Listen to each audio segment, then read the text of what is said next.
그러면 시작하도록 하겠습니다. 방금 소개받은 가톨릭대학교 의생명과학과의 남재환입니다. 오늘 제가 말씀드릴 내용은 RNA 백신 개발 시 고려사항에 대한 얘기인데요.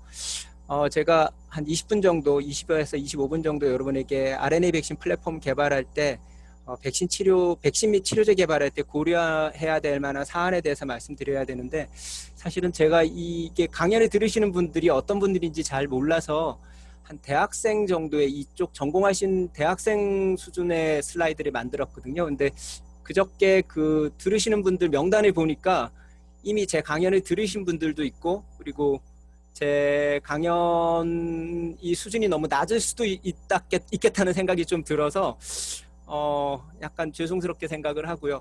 그래서 언제든지 제 강연을 듣고 나서 혹시 다른 궁금한 사항이 있으시면 제 이메일을 항상 공개하니까 이메일로 언제든지 문의를 해주시면 개인이든 뭐 회사든 상관없이 제가 할 수 있을 만큼 최선을 다해서 도와드리도록 하겠습니다. 제가 처음에 RNA 백신과 관련된 연구를 시작한 건 대략 한 8, 9년 전인데요. 그때만 해도 뭐 RNA 백신에 대해서 거의 관심들이 국내에 없었고요. 실제 연구를 시작한 건 2016년부터 연구를 시작했고요. 그때도 역시 국내에서는 별 관심이 없었고, 대략 보면 그때까지 한 50편 정도의 RNA 백신과 관련된 논문이 있었었고요. 그래서 2017년, 18년, 19년에 넘어가면서 여러 미국에 있는 이제 큐어백이라던가 독일 회사고요.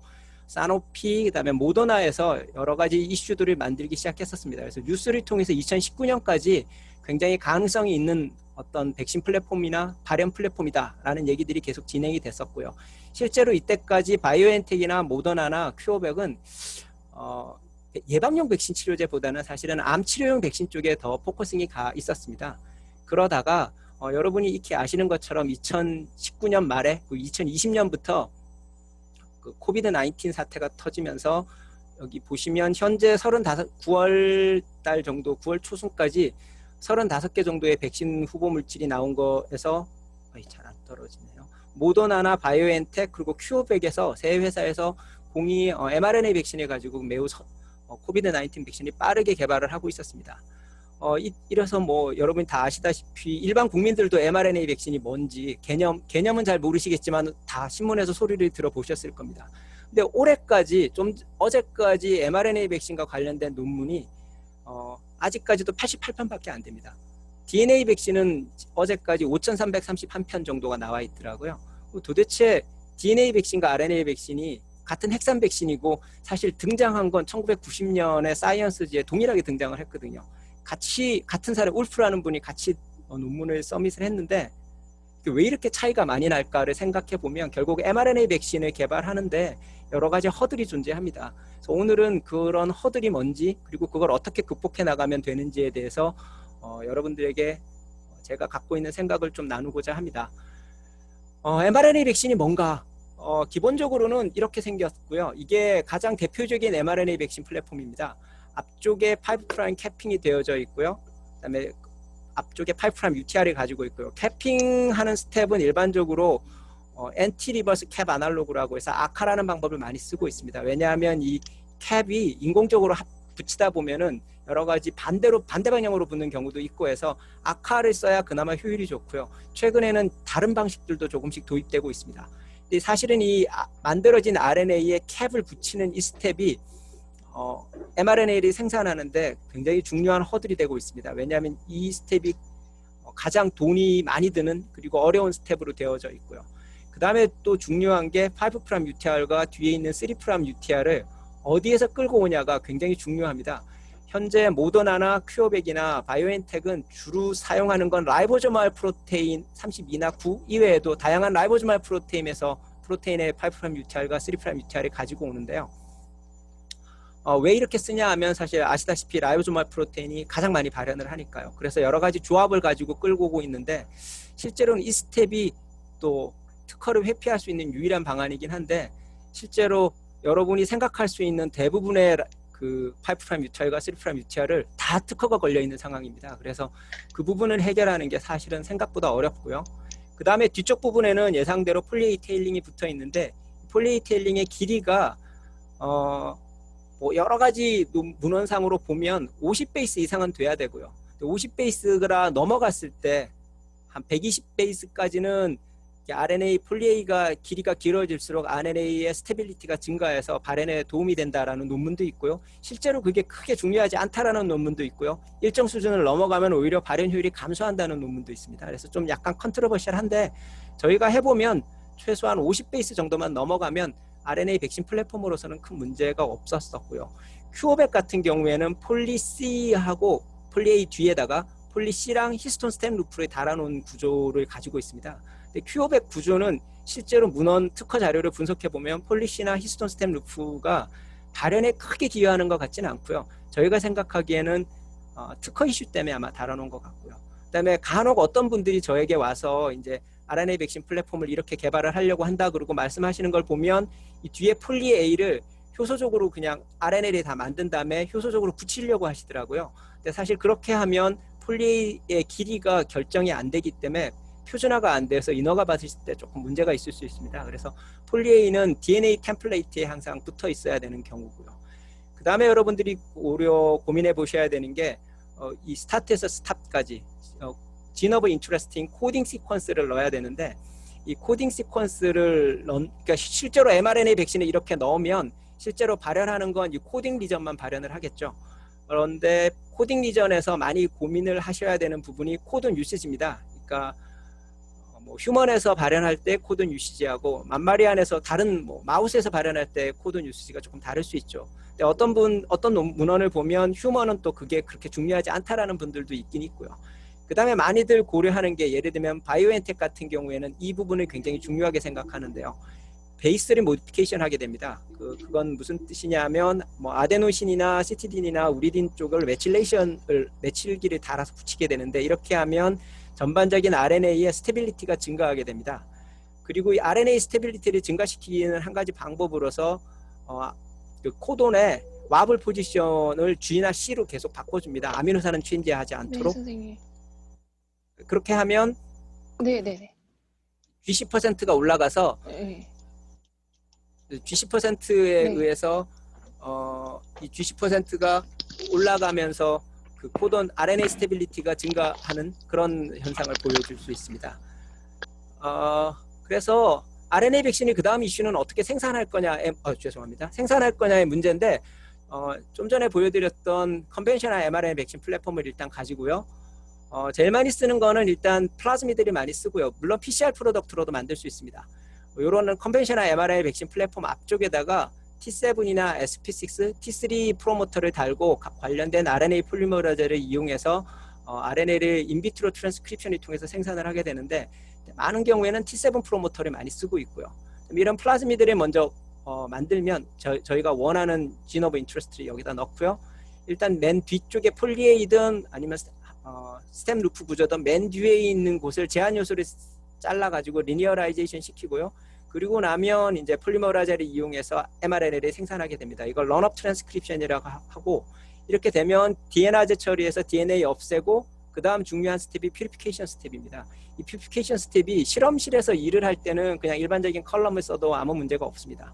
그런데 전임상을 하시거나 혹은 임상을 들어가면 반드시 HPLC 그레이드 이상을 사용하셔야 됩니다. 그래서 그게 왜 중요하냐 하면 여기서 퓨리파이가 제대로 안 되면 발현 효율이 급격하게 떨어집니다.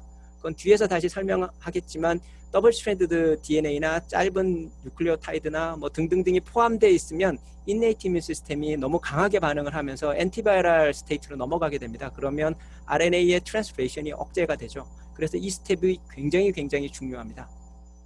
그래서 전반적으로 이런 인비트로 트랜스크립션이 겪게 되는데 사실 이게 굉장히 쉬운 방식임에도 불구하고 실제로 대량 생산할 때는 중요한 허들로 작용하게 됩니다.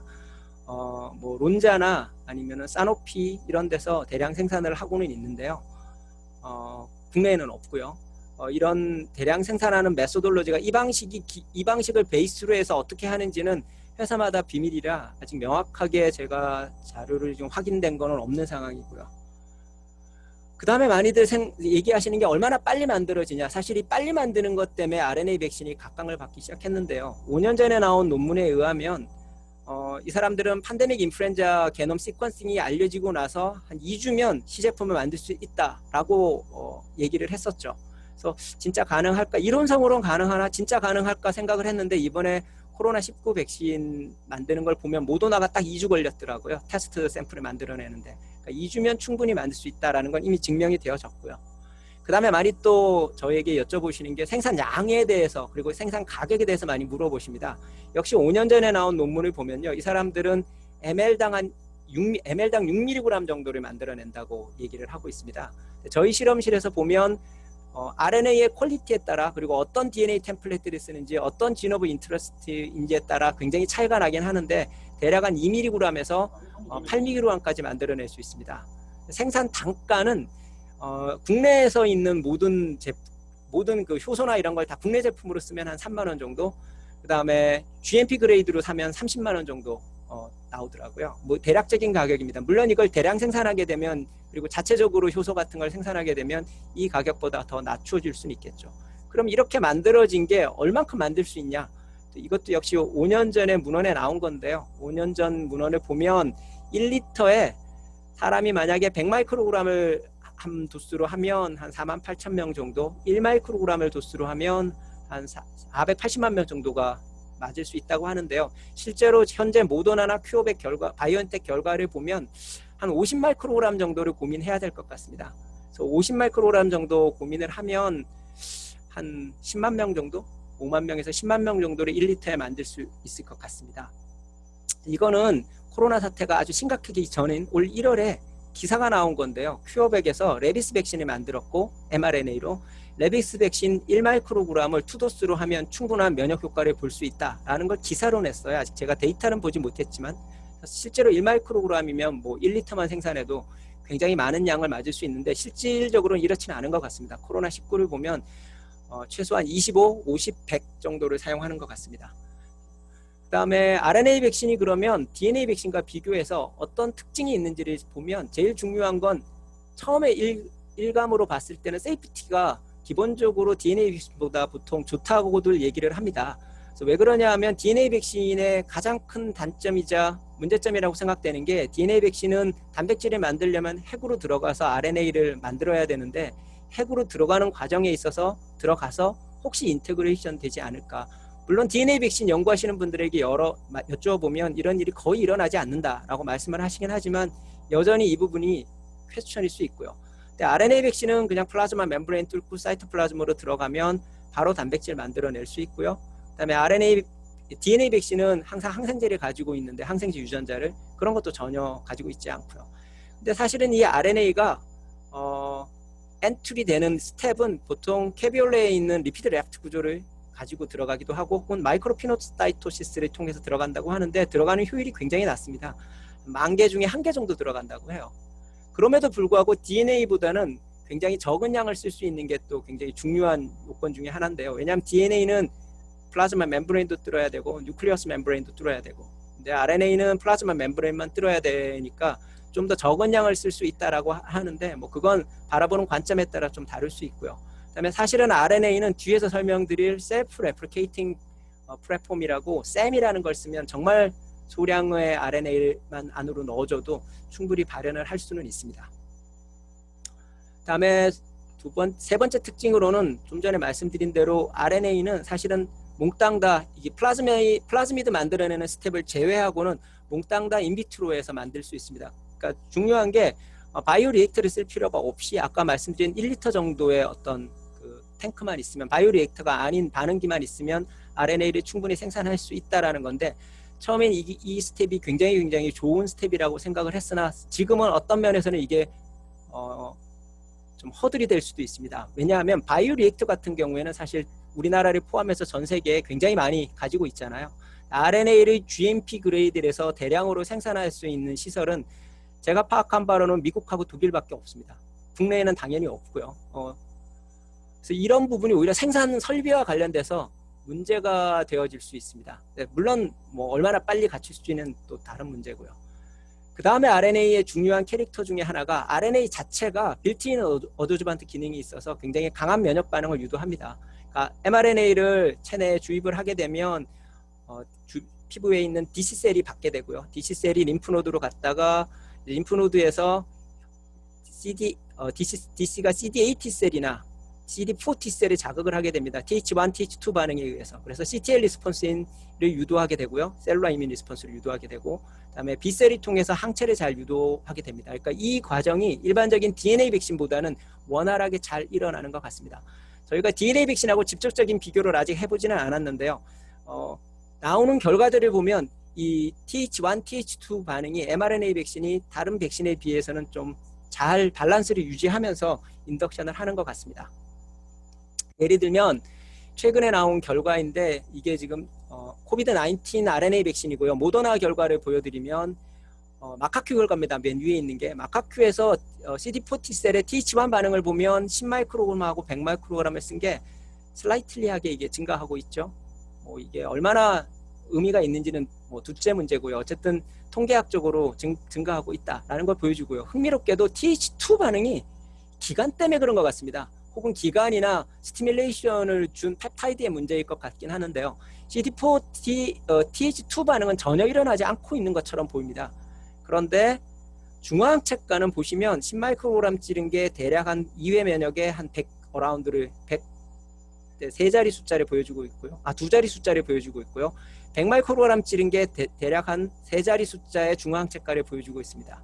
그래서 동일한 이 플랫폼을 가지고 휴먼 스타디를 해보면 페이스 1 결과를 나온 걸 보면 25마이크로그램 찌른 게 대략 한 500 어라운드, 100마이크로그램 찌른 게 한 500에서 1000 어라운드 정도의 중화항체가를 보여주고 있습니다.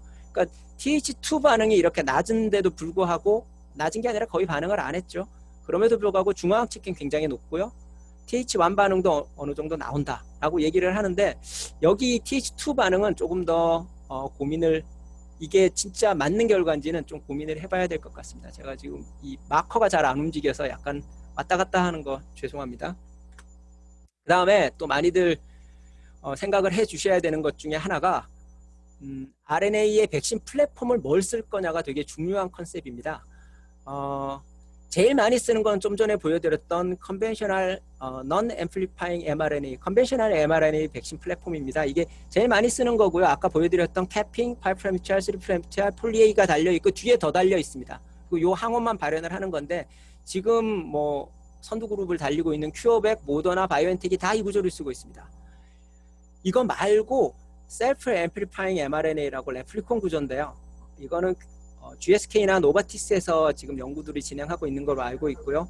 알파 바이러스 백번을 가지고 있고요. 이거는 어떤 식으로 되어 있냐면 다 똑같은데 앞쪽에 바이러스의 non-structure 유전자를 가지고 있습니다. 그러니까 여기에 RNA 디펜던트 RNA 폴리머라제가 있어서 이 RNA를 포지티브 센스 RNA를 네거티브 센스 RNA로 계속 만들어주고 네거티브 센스 RNA는 다시 포지티브 센스 RNA를 만들어서 증폭을 하게 됩니다. 이론상으로는 한 개의 이 RNA만 들어가도 20만 개 정도의 네거티브 센스 RNA가 만들어진다고 합니다. 근데 이게 굉장히 좋을 것 같긴 한데요. 사실은 많이 안 쓰는 이유가 있습니다. 이유가 뭐냐 하면 어쨌든 이 바이러스의 non-structure 프로테인들이 발현을 해서 체내에 누적이 되게 되고요. 바이러스의 non-structure 프로테인들은 많은 경우에 이뮨 리스폰스를 방해하게 됩니다. 혹은 이 non-structure 프로테인에 대해서 항체가 여러 번 맞다 보면 항체가 생기고요. 그 항체가 pre-existing 엔티바디를 형성을 해서 mRNA의 효율을 급격하게 떨어뜨릴 수 있겠죠. 왜 그러냐 하면 암 치료용 백신에서 mRNA 플랫폼으로 적용한 케이스를 보면 짧은 기간에 3일 간격으로 10번 이상을 맞게 됩니다. 그럴 때 얘가 어떤 역할을 할지 저희가 모르기 때문에 개인적으로도 쌤 구조는 연구용으로는 괜찮긴 하지만 임상용으로는 저는 별로 추천해드리고 싶지는 않습니다. 그리고 이 두 구조 모두 지금은 리피드 나노 파티클로 써야 되는 거고요. 그래서 사실은 이 플랫폼을 어떻게 확보할 거냐가 mRNA 백신의 중요한 허들 중에 하나입니다. 이런 플랫폼이 사실은 쉽게 구할 수가 있지 않고요. 지금은 여러분이 뒤쪽에서 제가 구할 수 있는 방법을 말씀드리겠습니다. 말씀드린 대로 이런 문제 때문에 쌤은 들어가면 레플리케이션을 여러 번 해서 굉장히 많은 RNA를 만들게 되고 이게 장점이자 단점이 될 수도 있고요. 그렇지만 아주 소량만 하나만 들어가도 되고요. 일반적인 컨벤셔널 mRNA는 들어가면 한 번만 발현하진 않겠지만 어쨌든 이 RNA가 데그레데이션 될 때까지 트랜스레이션을 하게 되죠. 그러니까 단백질 양은 이쪽이 쌤이 훨씬 많이 만들어내겠죠. 들어가는 양도 이쪽이 훨씬 적을 거고요. 그렇지만 어쨌든 그런 여러 가지 문제 때문에 컨벤셔널 mRNA 백신 플랫폼을 대부분 많이 쓰고 있고요. 한 가지 더 결과를 보시면 이건 바이오엔텍의 코비드 19 백신인데요. 보시면 아무리 많이 써도 바이오엔텍이 보통 10, 20, 30 정도를 씁니다. 이건 나이대별로 중앙체가를 본 건데 뭐 꽤 잘 나오고 있죠. 나이가 연세 드신 분들한테도 좀 잘 나오고 있고요. 바이오엔텍이 이 정도 10, 20, 30 마이크로 정도를 적용하고 있고요. 모더나가 25에서 100 정도를, 그리고 큐어백이 조금 더 10에서 20 정도. 그러니까 평균 그냥 대략 얘기하면 50 전후 정도를 지금 한 도수로 지금 사용을 하는 것 같습니다. 그 다음에 고려해 보실 게, 앞에서는 제가 계속 말씀을 드린 게 mRNA 백신의 예방용 백신 플랫폼으로서의 관점에 대해서 말씀을 드렸는데요. 실제로 이런 코로나 사태가 터지기 전에는 많은 회사들이 암치료용 백신뿐만이 아니라 지금 여기서 말씀드리는 이 다른 어떤 어프로치의 mRNA 백신을 적용하려고 많이들 했었습니다. 예를 들면 첫 번째가 치료용 항체를 단크론 항체를 만들어낼 때 이 치료용 단크론 항체의 모든 유전자를 mRNA로 만들어서 직접적으로 적용을 하면 항체가 이렇게 체내에서 생산될 거다라는 컨셉을 가지고 모더나에서 이미 프루프 오브 컨셉은 끝냈고 마우스에서 치킨쿠냐 바이러스로 좋은 결과를 보여준 데이터를 봤습니다. 그 다음에 또는 이런 mRNA를 피부에 인젝션해서 DC로 다이렉트리 전달을 하거나 혹은 엑스비보로 DC를 꺼낸 다음에 mRNA를 로딩하고 우리가 원하는 네오인티진을 가지도록 로딩을 하고 이 DC를 암디드 DC를 무장한 DC를 직접 인젝션을 해서 치료하는 엑스비보 로딩도 고려를 하고 있고요. 그 다음에 저희들이 많이 쓰고 있는 카이메릭 엔티젠 리셉터 CAR-T나 CAR-NK 유전자를 mRNA로 전달하기도 하고요. 혹은 진 에디팅과 관련돼서도 관련된 뭐 탈렌, 징크핑거, 카스9 시스템 등등의 관련된 팩터들의 유전자를 mRNA로 만들어서 전달하는 것들도 연구가 진행되어지고 있습니다. 그 다음 제가 지금 앞에서 쭉 설명을 드렸던 것 중에 하나가 mRNA 백신을 연구하는데 첫 번째 제일 중요한 허들은 사실은 플랫폼의 확보이고요. 두 번째가 이 부분입니다. 딜리버리를 어떻게 할 거냐. RNA 굉장히 잘 깨집니다. 저희가 연구를 해보면 실제로 RNA에다가 형광물질이 달아서 얼마나 체내에서 오래 유지되는지를 마우스 스타디를 해보면 1시간 안에 거의 다 깨져버립니다. 그러니까 굉장히 네이키드 상태로 들어가면 굉장히 빠르게 데그리데이션 되죠. 그걸 극복하기 위해서 큐어백 같은 경우에서는 프로타민이라는 걸 처음에 썼었습니다. 프로타민은 스펌에 있는 30베이스 정도의 짧은 펩타이드, 베이직한 펩타이드인데요. 이게 강력하게 달라붙어서 RNA의 데그리데이션은 잘 막아줍니다. 근데 문제는 이 프로타민을 써서 백시네이션을 하면 사이토플라즘으로 들어간 mRNA에 이게 릴리스가 안 됩니다. 프로타민이. 그래서 발현 효율이 굉장히 떨어지게 됩니다. 그러니까 이 부분이 문제가 돼서 사실 큐어백에서 한 레비스 스타디가 임상 일상이 제가 보기에는 거의 뭐 실패한 것 같고요. 사실은 좋은 결과는 못 얻었고요. 그 이후에 이걸 해결하기 위해서 굉장히 많은 여러 가지 플랫폼들이 개발되어졌었는데 실제로는 지금은 이쪽으로 거의 다 귀결이 됐습니다. 그래서 뭐 콜레스테롤이나 PEG 나노파티클을 써서 리피드 나노파티클을 만드는 거로 거의 이제 귀결이 됐고요. 이렇게 귀결이 돼서 이런 식으로 이제 포뮬레이션이 되는데, 아이고 보시면 아이고 이게 왜 이렇게, 아이고 잠깐만요. 이거 흔들지 마십시오. 아이고 이게 제가 흔드는 게 아닌데, mRNA 백신이 이렇게 RNA가 리피드 나노파티클 안에도 이렇게 들어있지만 실제로는 바깥쪽에도 붙어 있을 거라고 보통 많이들 생각을 하고 있습니다. 그래서 이런 식으로 포뮬레이션이 되고 있고요. 그 다음에 저희 요 리피드 나노파티클을 쌀 수 있는 그룹이 사실은 국내에 제가 접촉하고 있는, 지금 제가 4팀 정도 하고 이 리피드 나노파티클을 싸는 거를 연구를 하고 있는데요. 쉽지 않고 한 팀에서 이제 겨우 약간 좋은 결과를 지금 보여주고 있고요. 얼마 전에 기사를 보니까 모더나도 이 리피드 나노파티클 싸는 것 때문에 소송이 걸려서 졌더라고요. 그러니까 리피드 나노파티클로 RNA를 전달하는 독자적 기술을 가지는 게 생각보다 어렵습니다. 저희는 키스트에 있는 금교창 박사님하고 처음에는 징크가 달려있는 CA 시리즈를 가지고 연구를 했었고요. RNA 스테빌라이저라고 해서 좋은 효과를 꽤 보여주고는 있었습니다. 그래서 이쪽으로 지금 계속 연구를 하고 있고, 실제로 이거 징크를 다룬 CA 시리즈 말고도 그 키스트에 있는 금교창 박사 팀에서 지금까지 대략 한 100여 개의 새로운 리피드 나노 파티클을 만들어 주셨어요. 그걸 가지고 저희가 계속 테스트를 했고 한 1년 반 이상 테스트를 해본 결과 이제서야 조금 좋은 결과들을 얻고 있습니다. 그만큼 독자적인 리피드 나노 파티클을 가지는 게 매우 어렵습니다. 그 부분을 항상 개발을 하실 때 고민을 해주셔야 합니다.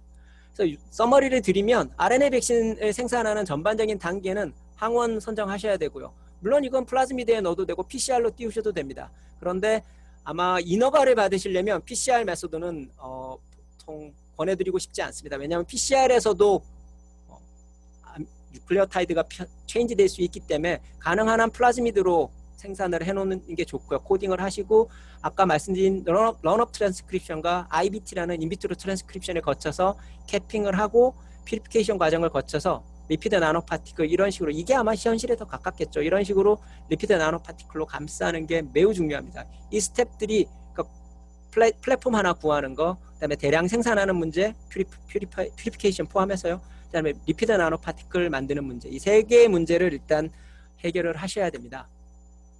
그래서 다시 한번 허들에 관해서 말씀을 드리면 RNA는 스테빌리티가 매우 중요하고요. 아까 말씀드린 대로 G10%를 올리기도 하고요. 그다음에 뭐 요즘은 G10% 올리는 것보다는 이제 당연히 리피드 나노 파티클을 이런 식으로 써서 LNP를 이용해서 해결을 하고 있고요. 실제로는 넌 리피드 베이스 포뮬레이션도 합니다. 저희들도 지금 키스트하고 같이 이 부분도 함께 연구를 하고 있고요. 그러니까 여기에 두 가지 관점이 있는데요.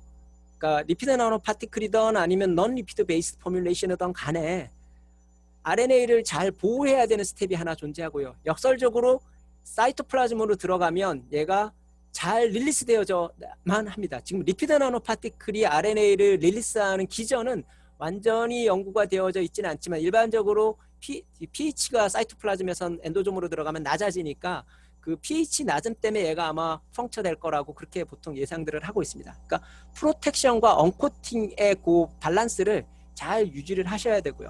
그 다음 중요한 게 RNA 백신 플랫폼을 어떻게 구입할 거냐, 어떻게 어디서 구할 거냐, 자체 개발할 거냐, 외부에서 사올 거냐, 그거를 고민하셔야 되고 지금 쌤이라는 거, 그 다음에 넌 레플리콘이라고 부르는 컨벤셔널 mRNA 백신 플랫폼인데 처음에 회사에서 연구를 하실 때는 개발을 하실 때는 지금은 개인적으로는 넌 레플리콘의 mRNA 백신 플랫폼을 권유해 드리고 있습니다. 이쪽은 연구용이지 아직은 조금 개인적으로는 좀 이쪽은 권유해 드리고 싶지 않고요. 저희 연구실 같은 경우에는 캐핑 스텝이 돈이 많이 든다고 해서 캡을 제외한 바이러스 아이리스를 활용해서 RNA 레플리콘 플랫폼을 레플리콘이래 죄송합니다. 아이리스를 활용한 RNA 익스프레션 플랫폼을 개발을 해서 사용을 하고 있습니다. 그 다음에 또 많이 하는 게 RNA의 모빌리티를 스테빌리티를 좀 올리기 위해서 아까 말씀드린 대로 뉴클레오타이드를 모디피케이션 합니다. 근데 이게 양날의 검일 수 있는 게요. 지금 모더나 같은 경우에는 바이오엔텍 같은 경우에는 모디파이 한 거를 mRNA 백신으로 만들었습니다. 그런데 인허가 기관에서는 처음에는 이걸 또 싫어하시더라고요. 그리고 사실은 모디파이를 하면 전반적인 비특이적인 어떤 면역 반응을 줄일 수는 있습니다. 그래서 그런 장단점이 있습니다. 장단점이 있어서 이 부분도 역시 고민을 하셔야 되는데 많은 경우에는 그냥 와일드 타입 쓰는 게 제일 좋지 않나? 그렇게 많이들 예상을 하십니다. 그러니까 말씀드린 대로 RNA 자체가 빌트인 어드주반트 기능이 있기 때문에 얘가 장단점이 있습니다. 좋은 점은 RNA를 어드주반트로 쓰면 굉장히 인네이트 이뮨 시스템을 잘 트리거링 하고요. TH1, TH2 반응 다 잘 나오고요. 저희들이 지금까지 이거로 논문을 한 4편 내고 앞으로도 한 3-4편 더 준비를 하고 있는데요. 정말 효율이 좋습니다. 그리고 아까 말씀드린 대로 네이키드 상태로 넣어주면 거의 1시간 안에 데그레데이션 되기 때문에 안전성에도 아무 문제가 없었고요. 그런데 면역은 굉장히 잘 스티뮬레이션 합니다. 그래서 그런 좋은 점이 있는 반면에 얘를 그냥 인네이트 이뮨 시스템이 발현 백신으로는 궁극적으로는 엔티바이러스 바이럴 이뮨 리스폰스를 올려줘서 트랜스레이션을 억제하게 됩니다. 그렇게 되면 백신으로서는 효율이 굉장히 떨어지죠.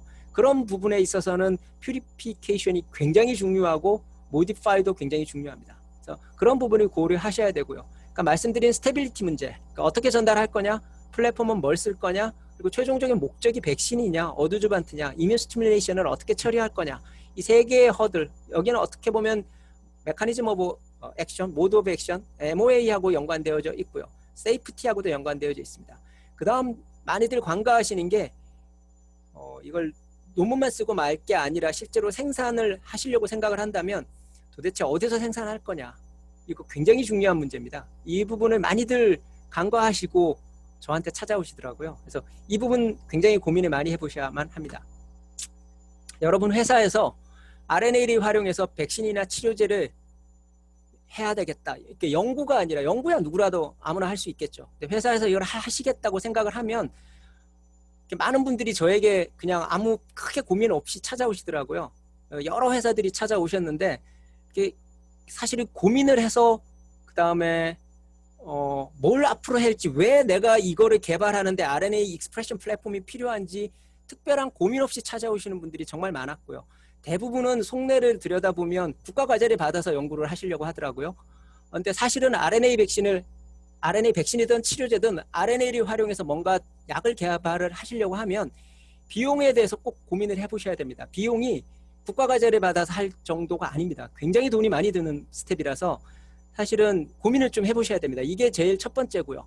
그 다음 두 번째는 제가 뭐 이게 병행되는 일이지 사실 순서는 아닌데요. 인력도 고민을 해보셔야 됩니다.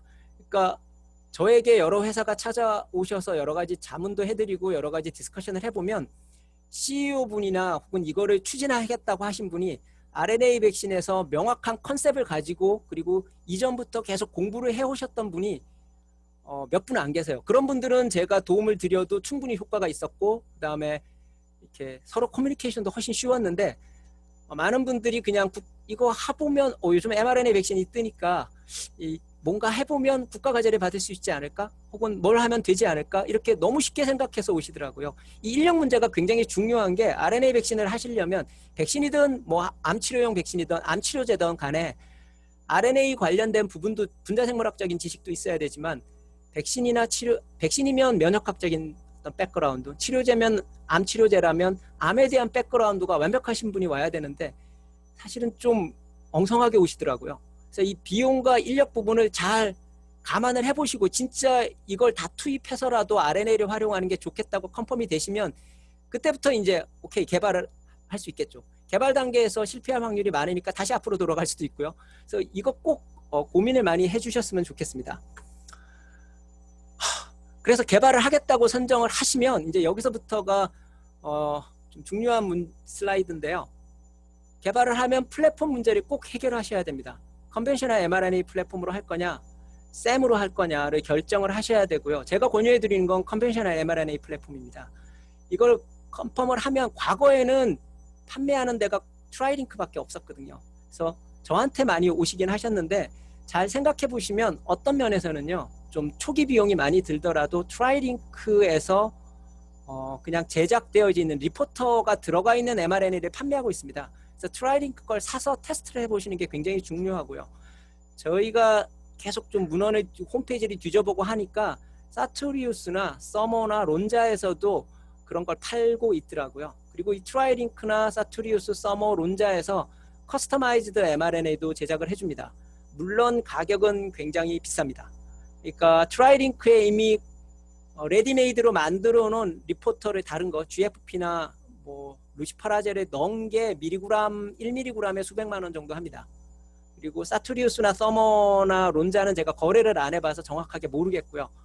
트라이링크는 어쨌든 커스터마이즈도 해주고 그 다음에 여러 가지를 하는데 그래도 초기에는 차라리 이런 데랑 좀 돈이 들더라도 이런 데 RNA를 받아서 하시는 것도 좋고요. 혹은 본인들은 리피드 나노 파티클로 전달 문제를 해결하는 데 중점이 있으시다면 저희 걸 드릴 수 있습니다. 저희의 익스프레션 플랫폼이 트라이링크보다 당연히 조금 못합니다. 왜냐하면 저희가 퓨리파이 스텝도 저희는 그냥 HPLC를 쓰지 않았고요. 이쪽은 HPLC도 썼고 뉴클레오사이드 모디피케이션도 했고요. 그다음에 여러 가지 저희보다는 좀 좋은 스텝을 거쳤죠. 저희는 GMP 그레이드도 안 쓰고요. 그렇지만 테스트해보는 데는 아무 문제가 없었습니다. 그러니까 본인들이 지금 아예 처음부터 개발을 하실 건지 플랫폼부터 아니면 전달에 포커싱이 가실 건지를 고민을 하셔서 어느 쪽을 가지고 일을 하실지. 전달 문제라면 저는 차라리 이 회사에서 저희 걸 가지고 일단 어느 정도 컨셉을 구하시고, 왜냐면 저희 거는 돈이 안 드니까 공동 연구를 하면 저희가 지금 4개의 팀하고 공동 연구를 하고 있고 미리그램 RNA를 그냥 거의 돈 안 받고 드리고 있습니다. 근데 물론 이제 막 드리는 건 아니 아무나 다 드리진 않고요. 저희 학생들도 일을 해야 되니까 저희랑 공동 연구를 하고 충분히 RNA를 하시는 리피드 나노파티클 문제를 할 만한 경험이 있으신 분들에게는 저희가 충분히 도움을 드리고 있습니다. 별 대가 없이 도와드리니까 저희에게 문의를 하시면 저희의 RNA를 어느 정도 제공해 드릴 수 있습니다. 근데 어느 정도 여기서 저희 RNA를 가지고 리피드 나노파티클이 해결이 되면 진짜로 익스프레션을 하겠다라고 하면 트라이링크나 사투리우스, 서머, 론자하고 한번 얘기를 해보시는 게 맞는 것 같습니다. 근데 문제는 이런 회사들이 사투리우스는 사투리우스나 론자가 코로나19 백신 mRNA 하는데 아마 거의 집중되어 있어서 지금 어느 정도 해주실지는 잘 모르겠습니다. 어쨌든 플랫폼 문제가 해결이 되고 나면 플랫폼은 저희 거를 제공해서 최종적으로 이쪽으로 지금 연구들을 하셔야 되고요. 저희도 물론 기존에 갖고 있는 아이리스 디펜던트 mRNA 플랫폼 말고 새로운 플랫폼들이 계속 개발을 하고 있습니다. 그래서 효과 좋은 걸 지금 찾아내는 중이고요. 그래서 그게 되면 뭐 많은 분들에게 다시 제공해 드릴 수도 있을 것 같고요. 그다음에 전달 문제는 정말 심각한 문제인데 많은 분들이 전달 문제를 너무 간과하는 경우가 많습니다. 말씀드린 대로 국내에서 전달 문제가 완벽하게 해결된 팀은 아직 없는 것 같고요. 특허 이슈까지 완전히 해결된. 지금 말씀드린 대로 키스트의 금교창 박사님 팀이 아마 가장 많이 저희 거하고는 가장 많이 접근이 된 것 같아요. 그래서 인비보에서 어느 정도 효과적인 결과들을 보여주고 있습니다. 이게 리피드 나노파티클이 논문에 나와 있는 대로 포뮬레이션을 하면 좋은 효과를 발휘하지 않고요. 다음에 제가 한 가지 팁을 드리면 혹시 이쪽에 연구들을 많이 하실 때 인비트로 결과하고 인비보 결과의 NP 레이셔가 달라집니다. 그래서 여러 가지 문제가 있기 때문에 잘 인비트로 결과랑 인비보 결과를 일치해서 생각하시면 안 됩니다. 많이 고민들을 해보셔야 됩니다. 그 다음 결정적인 문제가 아까 mRNA가 생산이 되게 쉽다 그랬잖아요. 근데 사실은 쉽기는 한데 겉보기로는 대량 생산하는 거 굉장히 어렵습니다. 국내에서 한두 회사 정도가 대량 생산 준비를 하고 있고 혹은 할 수 있다라고 얘기를 들었는데 실체는 제가 잘 모르겠습니다. 티리보스라는 회사가 지금 대량 생산을 하려고 진행을 하고 있는 거로 알고 있는데 어느 정도까지 진행된지는 저도 정확하게는 모르겠습니다. 그래서 이 생산 문제가 뭐 이게 티리보스든 다른 회사든 GMP 그레이드로 생산하는 건 또 다른 문제죠. 그러니까 RNA를 활용해서 백신이나 치료제를 연구를 하겠다라는 건 문제가 없습니다. 근데 회사에서 백신이나 치료제로 실제로 개발을 하겠다고 하면 플랫폼 문제, 전달 문제, 생산 문제를 다 같이 고민을 해보셔야 되고요. 이런 허들 때문에 사실은 DNA 백신하고의 논문의 차이가 엄청나게 나는 거죠. 그러니까 무슨 얘기냐면 DNA 백신은 사실 여러분이 익히 하시는 pcDNA 3.1에다가 클로닝 한 다음에 찌르면 항체 잘 나옵니다. 항체 나올 때도 있고 뭐 여러 가지 분석을 저희가 마음대로 할 수 있습니다. 뭐 이렇게 실제로 개발하는 거는 또 다른 문제겠지만요. 그렇지만 RNA는 일단 플랫폼에서부터 허들이 생깁니다. 그리고 대부분의 여러분이 생각할 수 있는 대부분의 5' UTR과 3' UTR은 몽땅 특허가 걸려 있습니다. 큐어백 특허만 제가 분석을 해봤는데요. RNA 관련된 특허가 물론 좀 쓸데없는 것도 있지만 대략 한 300개 정도의 특허를 가지고 있습니다. 큐어백이. 그러니까 굉장히 많이 특허를 가지고 있고요. 뭐 모더나나 바이오엔텍까지 포함하면 더 많겠죠. 리피드 나노파티클 문제도 특허가 다 걸려 있습니다. 그래서 그 특허를 회피하는 게 쉽지 않고요. 생산 문제는 말할 것도 없고요. 그래서 이런 뭐 자체 개발하겠다면 실패 확률도 높겠고 오랜 기간도 소요되고 돈도 많이 들지만 한번 되면 뭐 하이 리스크 하이 리턴이겠죠. 근데 제가 권유해 드리는 건 처음에 이거든 둘 중에 하나는 해결을 하시고 오셔야 되고요. 외부에서 웬만한 거는 좀 빌려서 트라이링크나 사투리우스나 뭐 이런 회사에서 사서 수입하시는 게 제일 나을 것 같습니다. 미디움 리스크 미디움 리턴이 아니라 사실은 하이 리스크 로우 리턴이 될 수도 있습니다. 이쪽이. 그렇지만 양쪽 다 필요한 건 전문가입니다. 개발을 하던 검증을 하던 간에 전문가를 꼭 말씀드린 대로 분자생물학적인 지식과 면역학적인 그리고 암과 관련된 이런 항암제와 관련된 면역항암제와 관련된 여러 지식을 가지고 계신 분이 회사에 꼭 필요하실 겁니다. 그런 분들하고 같이 논의를 하셔서 RNA가 여러분들 회사에 도움이 되는지를 먼저 판단을 하셔야 됩니다. 그러니까 지금 모더나나 제가 보기엔 모더나나 큐어백이나 바이오엔텍이나 사실은 예방용 백신을 메인으로 하던 팀들은 아니었습니다. 물론 파이프라인에 갖춰져는 있었으나 주로 포커싱 됐던 건 암 치료용 백신이었거든요. 그러다가 지금 코로나19 사태가 터지면서 자기들이 가지고 있는 mRNA 백신 플랫폼을 이용해서 대규모의 임상실험을 한번 해보고 싶었던 것 같습니다. 여러 가지 문제들이 가지고 있으니까요. 꼭 회사에서 시작을 하실 때 이게 정말 필요한 건지, 그리고 비용을 감당할 수 있는지, 인력이 있는지 그런 걸 잘 고민하셔서 진행을 하시기 바라고요. 그다음에 혹시 이 내용이 너무 쉬우실 수도 있습니다. 지금 내용이 제가 데이터나 이런 건 다 싹 빼버렸기 때문에 조금 더 디테일한 디스커션을 원하시면 저한테 이메일을 보내주시면 저하고 전화로 그냥 얘기를 하실 수가 있고요. 중간중간에 혹시 어떤 문제점이 있으시면 제가 도와드릴 수 있을 만큼은 충분히 도와드릴 테니까 저에게 이메일을 보내주시면 되겠습니다. 네, 경청해 주셔서 감사합니다.